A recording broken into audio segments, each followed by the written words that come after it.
Welcome to the MarketEdge Tech Talk with Will Paule and special guest David Blake.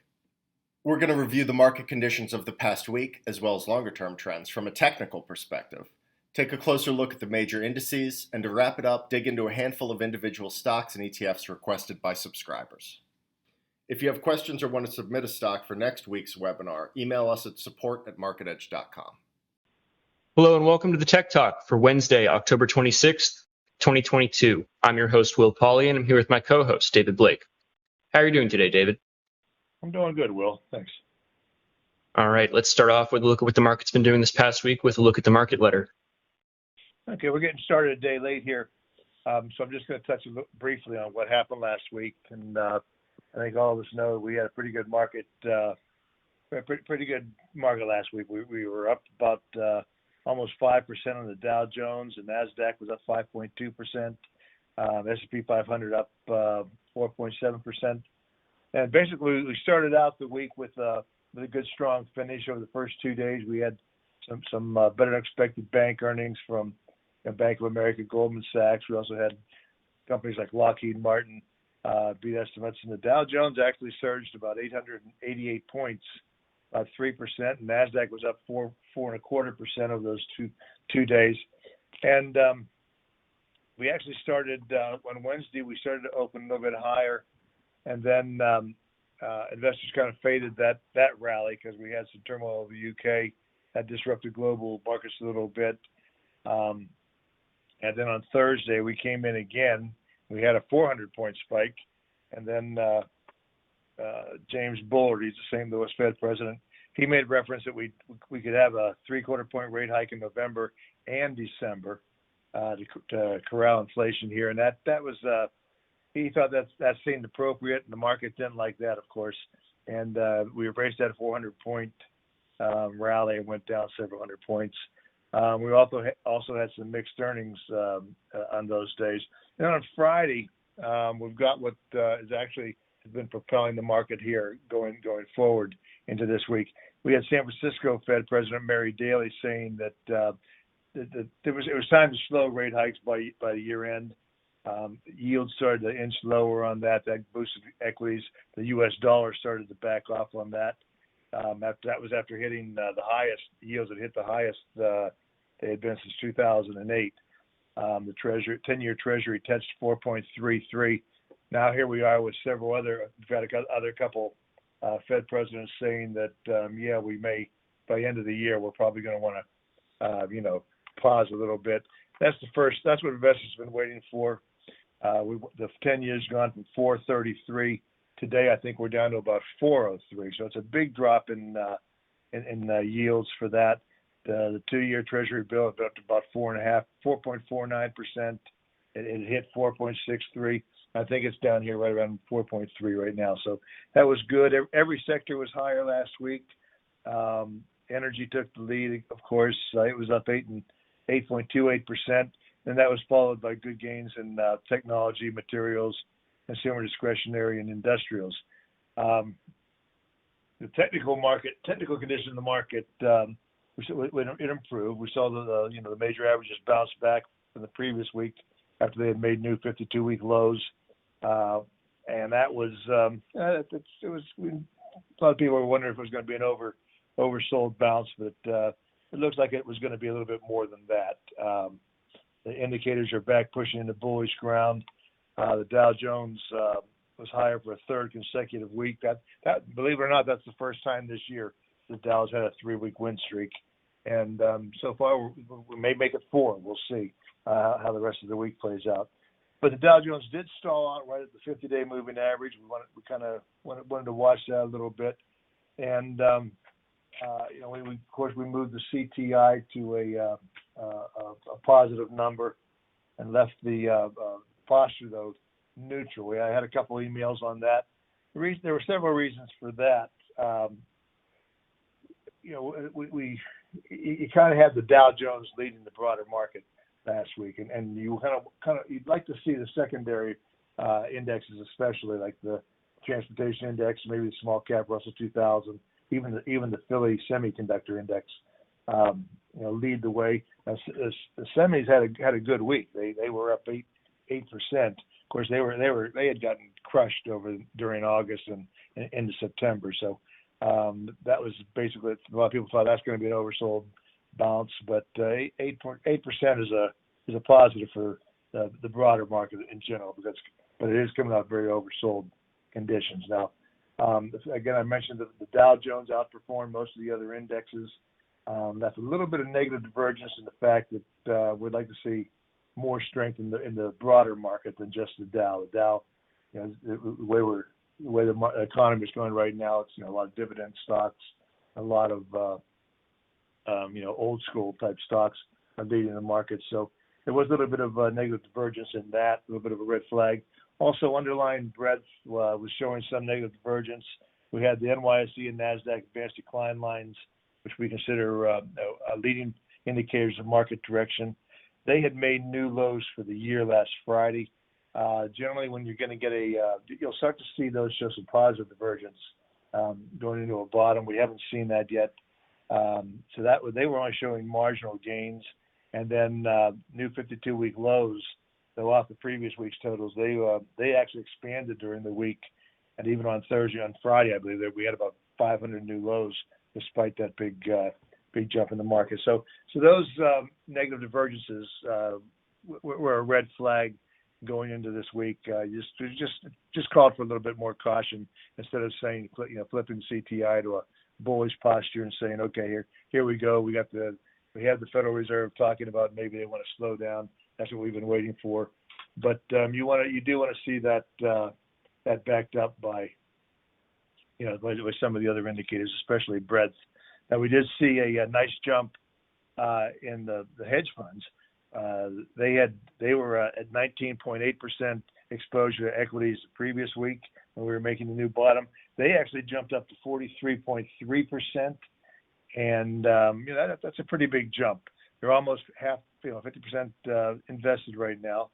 The most that they've been exposed to equities, going back to the last August, was 55%. So they're starting to come on board a little bit. I think they may be thinking that we've bottomed, especially if the Fed is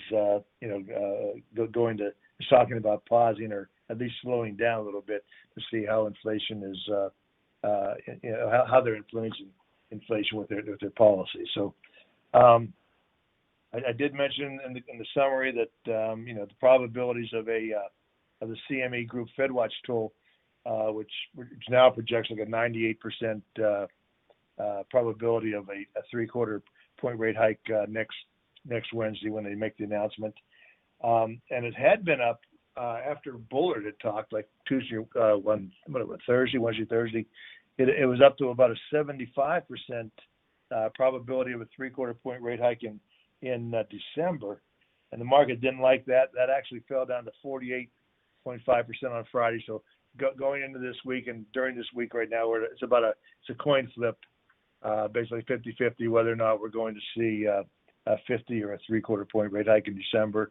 I'm kind of thinking with some of the economic data that we're starting to see coming in, it's starting to get to the point where we've talked earlier that bad news is good news for the market because it might make the Fed slow down. But as I mentioned last night, be careful what you wish for, because we're starting to get to the point now where we're starting to trigger again recession fears if things slow down too much, and then that'll be a whole other set of problems.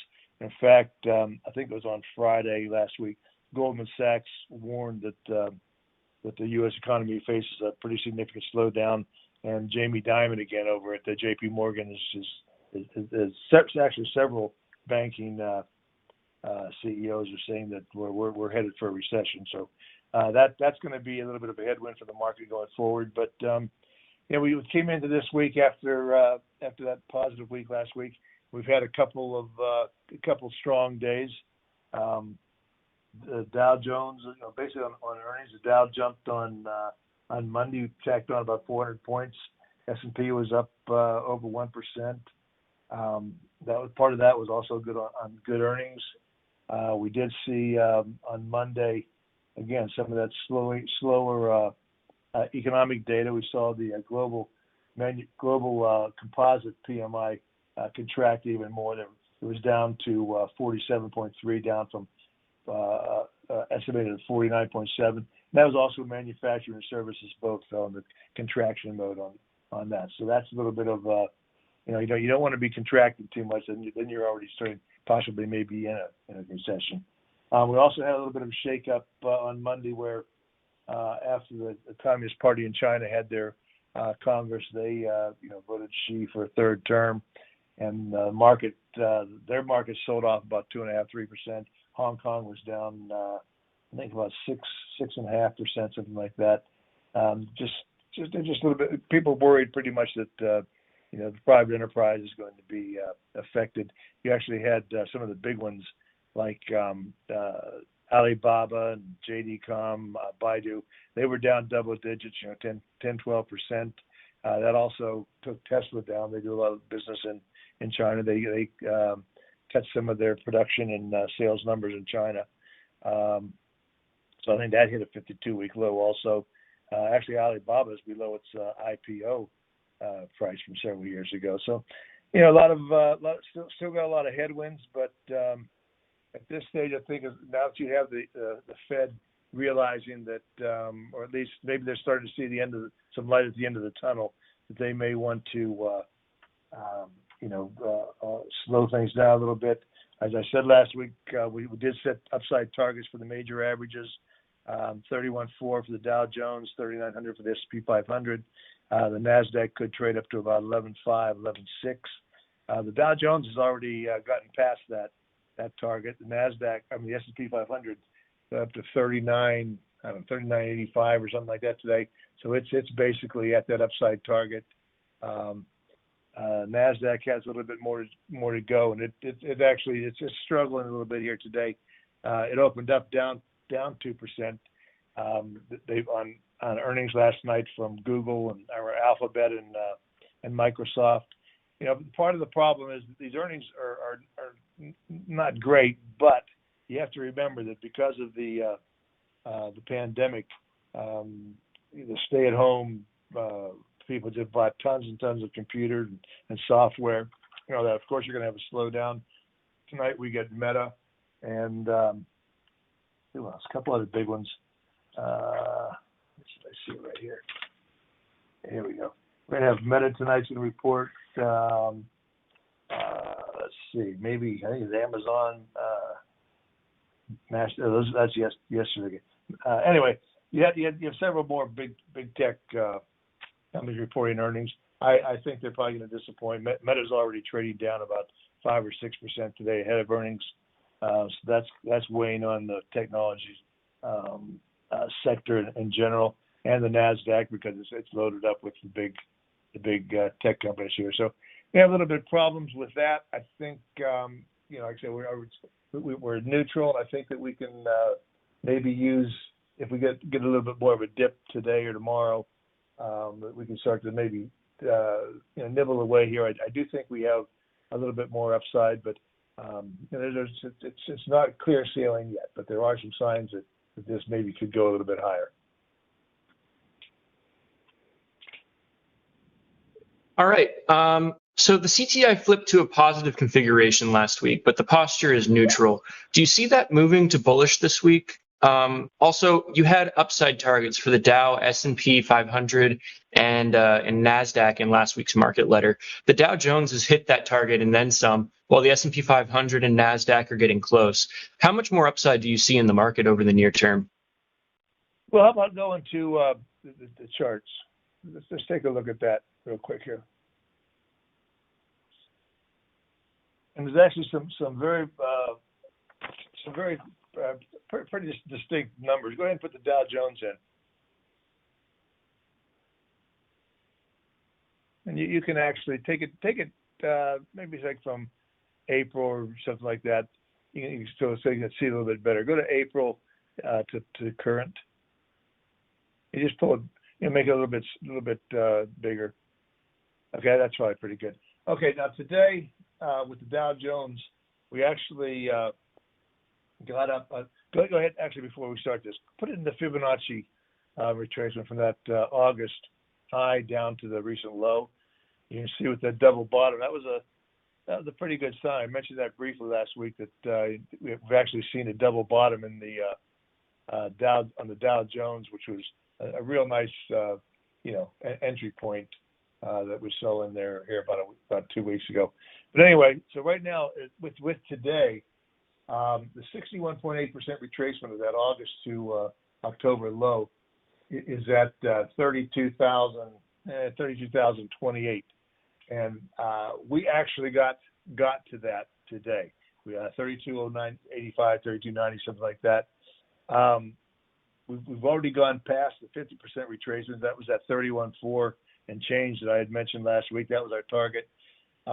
Once a stock or an index cracks through, especially that 61.8%, which is going to be the next retracement, next resistance level, a lot of times you'll see these things retrace their whole, the whole move that they made, especially in a short period of time like this. And this is only about this is about a 7 or 8 week time period that we could go down here, hit a bottom, and then come back up. One thing I do want you to look at is the 14-day RSI down here. As of today, we're at 66. And remember, we talked in some of these talks before, 14-day RSI can be used as a momentum indicator and also as an oversold and overbought indicator. But we also look at it when the market's starting to trend. And once it clears 65 on an uptrend, that's kind of like the bell ringing that this may be the start of a new trend that could go a little bit higher. Last time we saw the 14-day RSI go above the 65 area was the beginning of August, and we saw a pretty nice move in that where we actually topped out towards the latter half of August. So that looks pretty good. We will see. Today we crossed over, or this week we crossed over the 50 and the 100-day moving average. Today we got, like I say, we got up to the 61.8% retracement level. The next resistance that we'll see on the Dow is about 32,680. That's going to be the 200-day moving average. That'll be significant resistance. That's right about where the August high topped out. That's also right about where we topped out in April also. It made two little bumps up against the 200-day and turned over. So if we can get above that 32,680, the 200-day moving average on the Dow, I think we can make we should be able to make a run to that August high at around 34.1, something like that. Keep an eye on that. Now, if we don't get above this 32,000 and hold above that, keep your eye on that 31.4 to make sure we stay above that on any pullback. Go ahead and pull up the S&P 500, Will, and draw in that same Fibonacci on this.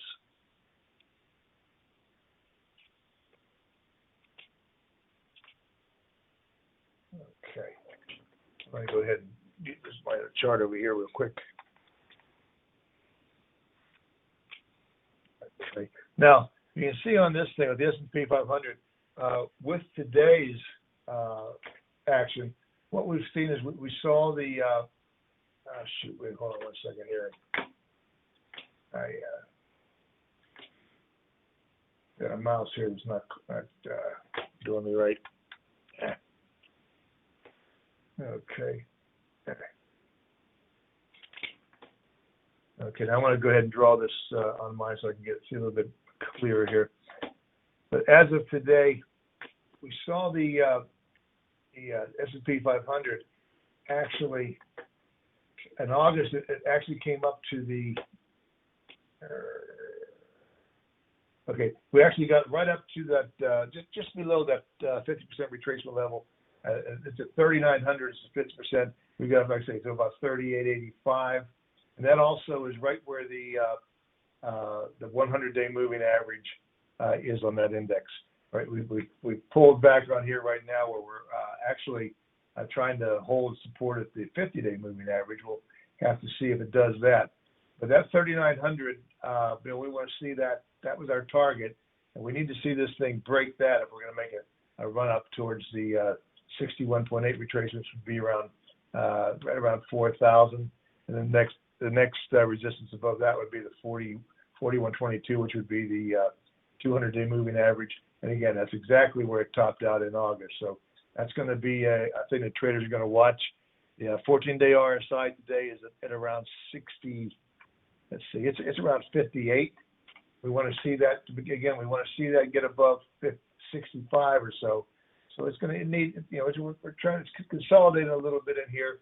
But if we can get above this 3,900, that would be a big positive sign of breaking through some resistance areas, and that would probably mean that we could set our sights at that 4,000 level. And then again, 41.22 would be the 200-day moving average, and the August high would come in at about 43.20, somewhere around that. So again, we just ran into today on the 50% retracement. Let's try to see if we can hold that. If this thing would break below 3,800, we're still at 3,850, so we got a ways to go on that. That would be a red flag for traders that could induce a little bit more selling. So if we go between 3,800 and 3,900, that's okay. We're looking for it to break above 39 to continue the signal that we're going to keep on moving here. Go ahead and pull up the NASDAQ.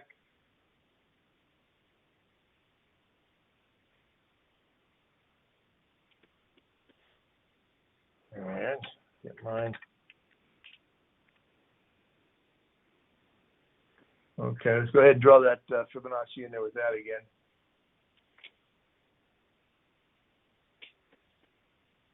So let's get mine over here so I can see it. With the NASDAQ, it's a little bit different story. It's a little bit more volatile than the S&P and the Dow. And with yesterday actually, and then again today, it finally retraced 38.2% of its move from the August high down to the October low. So it is lagging the S&P and the Dow. That was 11,250. It's a 38.2% retracement. And that's where we got. We need to see that get above that. 11.4 is the 50-day moving average, and then when we get to the 50% retracement, that is 11.580. So 11.580, 11.6, that area. That's what we want to see. That's where I think we can see the NASDAQ get up to at least before we're going to see maybe start seeing some traders take some profits in that. Again, the 14-day RSI on this one is only up to about 53. We want to watch that, see if we can get up through 65 on that. I don't want to go. We don't need to pull them up real quick, but I'll just touch base on the transports and the Russell 2000. 13.6 is the 50% retracement on the Dow Jones Transportation Index, and we're up to that right, just shy of that right today. That's also, it's crossed its 50 and 100-day moving average today. We want to make sure that holds. So keep your eye on those charts. Maybe tonight, take a look and see if it was able to close above those. I think, let's see, the 14-day RSI on the transports is up around, is at 61. We want to see that get above 65. The Russell 2000, its 50% retracement is around 1810, 1813. And it also crossed the 50 and 100-day moving average today. And it's for it to get to the next resistance level would be 1858. That's the 61.8% retracement level. And that also is where the 200-day moving average comes in on the Russell 2000. So, we've got a little bit of work here, but we're at the point where if we break through some of these retracement resistance levels that I've been talking about here, we actually could see this thing maybe at least make a run up to the August highs. We'll have to see how we go with that. Next week we have on Tuesday we have the FOMC meeting. The announcement will come out on Wednesday. I think everybody knows it's pretty much a lock that we're going to see the 3/4 point hike. What they want to hear is they want to hear Powell say, hey, we'll see what we're undecided maybe in December. We're looking at maybe a half point. We could go as much as 3/4, but maybe we could see reducing the rates of this, in December. If we do that, we could see the market jump a little bit. Again, it also it's going to be some political shenanigans going on a little bit here with Election Day coming up the week after. I don't know how that's going to affect the market. Who knows? It may rally on Republicans win. It may rally if the Democrats win. I don't know. But we've got a couple of weeks of some pretty big news going on, and on top of that, of course, we're getting slammed with next week will be the busiest week for earnings for the quarter. We want to watch that today. We've had some pretty good earnings that set things going on the old school. We had Halliburton, Kraft Heinz, Boeing, Harley Davidson. They all did well, but then on the flip side, of course, you had Seagate and Texas Instruments and Spotify, Google, Microsoft. They all kind of disappointed a little bit, and you're going to need. You can't leave the NASDAQ behind on this. You're going to need strength in these technology stocks for this thing to keep on going. So at this point, I think we should at least retrace half of this. I want to make sure that we can at least we stay up around the 50% retracement level on some of these things. I want to see the S&P 500, be right there around that 3,900. If we can break above that, of course, we'll flip it to a bullish posture. If by chance we would get some bad news coming out here, or we get some other Fed president comes out and says we're going 0.75 point in December, damn it, then we can see these things flip off, and then we may wait another week and stay neutral. But again, if we stay up here close to the resistance levels where we're at, we've already crossed above some key moving average resistance levels, then we probably will flip to a bullish posture on Friday. But again, it just depends how we go this next day or two. All right. Well, that's all we have for you this week. Remember, if you have a question you'd like answered on the next Tuesday Tech Talk, email it into support@marketedge.com or ask one of our live chat representatives to pass your question along to us for the next Tech Talk. Thank you for tuning in, and we'll see you next week.